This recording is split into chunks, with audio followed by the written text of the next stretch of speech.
Hello, my friends. Let's talk about Kiznaiver. When I started watching Kiznaiver, it was a passing interest that resulted from listening to the Weebcast on the Mother's Basement channel. What trapped me into this show ended up being the remarkably stupid and perfectly crafted triple pun that is this title. In Japanese, kizu means wound, kizuna means a bond or a connection, and within the title's English spelling, is the word naive. Each of the words encompasses a narrative device and theme in the show, which outline the interactions of the characters and their inability to form mature relationships. And that this message is delivered in the form of a pun perfectly highlights how this show simultaneously has a serious message, but doesn't take itself very seriously.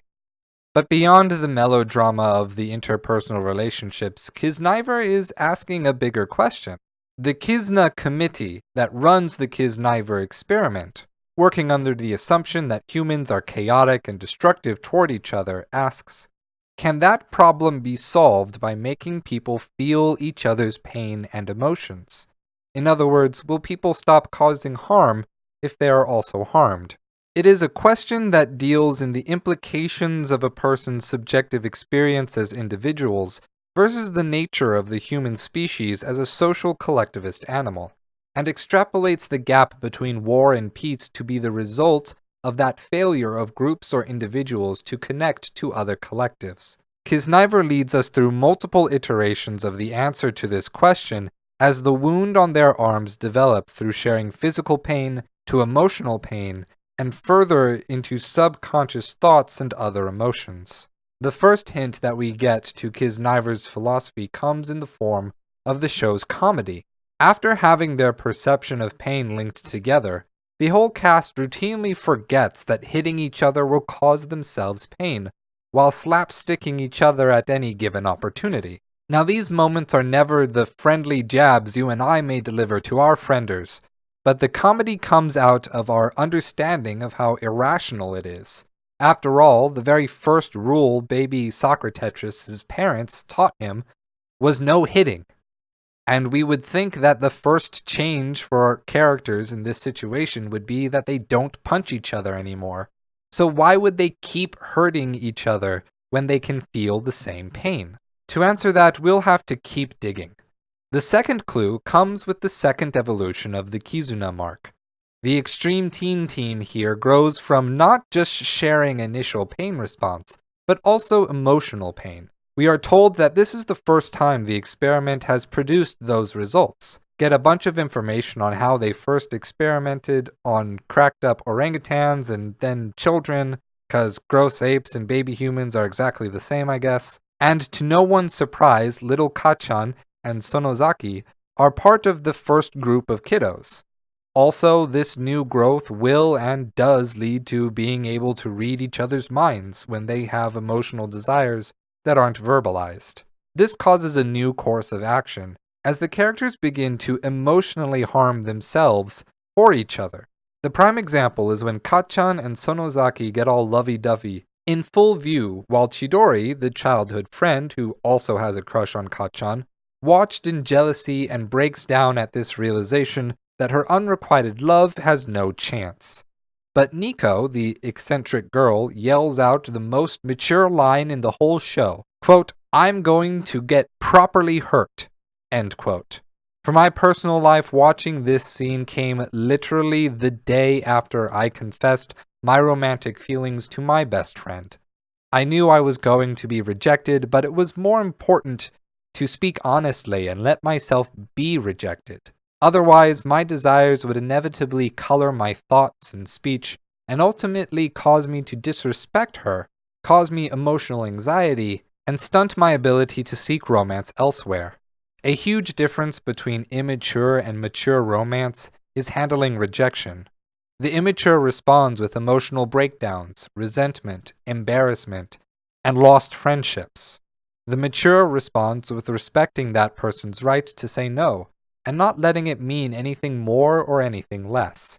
You can still be friends afterwards, and the rejection feels like relief rather than sorrow. Point is, high school sucks. Being a semi-childish, mature adult is way better for me. Okay, that was a big melodramatic tangent. Point is, Nico runs off to the scene because she can project her feelings and get hurt for Chidori's sake. The reason being that Nico has a crush on Tenga, but Tenga has a crush on Chidori. Thus, Chidori being rejected by Kachan means Tenga will continue to pursue Chidori, meaning Nico has no chance. Man, high school crushes are such bullshit. This results in a big ol' emotional feedback loop where everyone gets 7 times more heartbreak, making everyone collapse and take a literal mud nap. However, the real trick of the narrative is that this emotional self-harm behavior began before the Kizuna mark evolved to connect everyone's emotions. This is exemplified when Tenga, before his crush on Chidori is revealed, offers to help get Chidori and Kachan together. This decision creates the condition for the other teenagers to do similar emotional self-harm. But Tenga's choice at this time shows that this change in behavior isn't connected to the Kizuna mark, even though it's getting attributed to the mark by the other characters in the show. On episode 10, after the big all is lost scene, we resume after the end of summer break, when the Kizuna marks have all disappeared. None of our main cast are on speaking terms, having emotionally retreated after experiencing a massive trauma, a totally normal and expected reaction. And of course Nico comes in as the mature one, who recognizes everyone can still be friends, they can still be connected. The rest of the show is spent addressing the fallout of the original Kiznaiver experiment and the traumatic effects of essentially creating large artificial sensations in some children while removing all sensations from others. Despite the emotional stuntedness, however, Sonozaki and Kachan still sought out connections with each other. All of these inconsistencies I've pointed out are 100% purposeful. This is because the original question of the experiment was flawed. There was no need to attempt to connect people's pain to other emotions, because we are already connected in that way. The gap between an individual and a collective are presented as a somewhat false dichotomy. This is demonstrated in the show in episode 11, when Kachan calls everyone to the roof and emotionally asks for everyone to become true friends, connected without systems. However, this isn't just dramatic prose. There is real-world evidence for this as well. See, in our brains we have this thing called mirror neurons. Mirror neurons trigger our brain not merely to express sympathy, but to recreate sensation when we perceive them. When you watch a cringe video on YouTube, you aren't just imagining feeling embarrassed. You actually feel the embarrassment yourself. When you see someone making a sad or happy face, we inevitably feel the same. And when you see a guy getting kicked squarely between the legs, we end up feeling an ache between our own. We don't literally feel what others feel, but we do actually feel those things for ourselves. Their feelings become our own. And I think the final episode explains why these things feed into authentic relationships very well. So I will leave you to re-watch the show for that explanation. Finally, the ancient philosophers discussed these questions of what connects people and form friendship, and how ethics plays a role in friendship. Aristotle's Nicomachean Ethics describes different kinds of friendships. Friends of pleasure are connected because the connections make you feel joy. Friends of utility are connected because they are useful to each other. True friends are connected simply for the recognition of the other's virtue for its own sake. And in the reliably sexist way, Aristotle criticizes the bonds of effeminate men and women created by sharing pain and suffering as being false friendship. Nowadays, we tend to believe that an authentic friendship will have a mix of all of these factors at once. And while the focus of the show is on artificially sharing suffering, it tackles each of these categories with each character over the course of the 12 episodes. The philosophy of Kiznaiver is not just about emotional experience, social maturity, and authentic friendship, but also makes a clear statement on the nature of the human animal. It argues that humans exist in a nature that is simultaneously an individual and a collective. And it is the same space, the gap of uncertainty, the lack, that enables humanity to form authentic connections with one another. Thank you for listening, everyone.